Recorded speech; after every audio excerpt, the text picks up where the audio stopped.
আসসালামু আলাইকুম। এখানে আলু কাটা হয়েছে। এখন চিংড়ি মাছ রান্না করা হবে।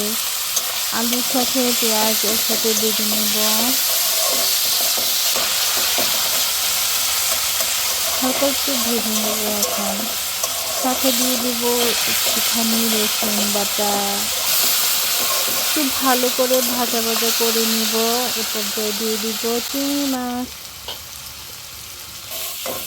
চিংড়ি মাছটা আর আলু পেঁয়াজ একসাথে ভালো করে আবার ভেজে নিব।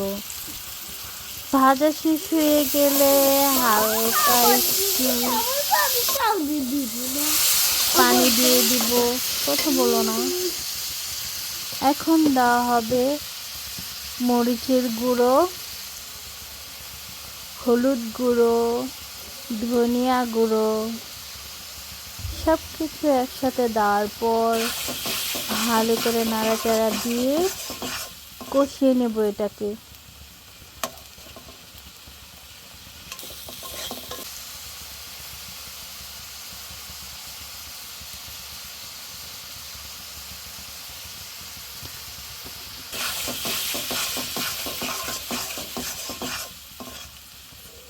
ভালো করে নাড়াচাড়া করে কষিয়ে নিতে হবে। এইটাই পর্যায়ে কষানো শেষ। দেখুন তেল বের হয়ে গেছে, দেখলেই বোঝা যায়। আবার পানি দিয়ে নিব। পানি দেওয়ার পর ভালো করে এটাকে জাল দিয়ে নেব পানিটাকে। আবার তেল বের হবে। তারপর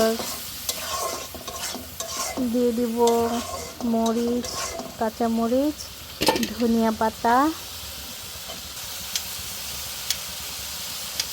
তারপরে আমাদের রান্নাবান্না শেষ। হালকা একটু নাড়াচাড়া তো অবশ্যই দিতে হবে। কেউ মনে করবেন না যে এটাতে লবণ নেই। লবণ হচ্ছে একটা ভালোবাসা, এটা না দিলে চলেই না।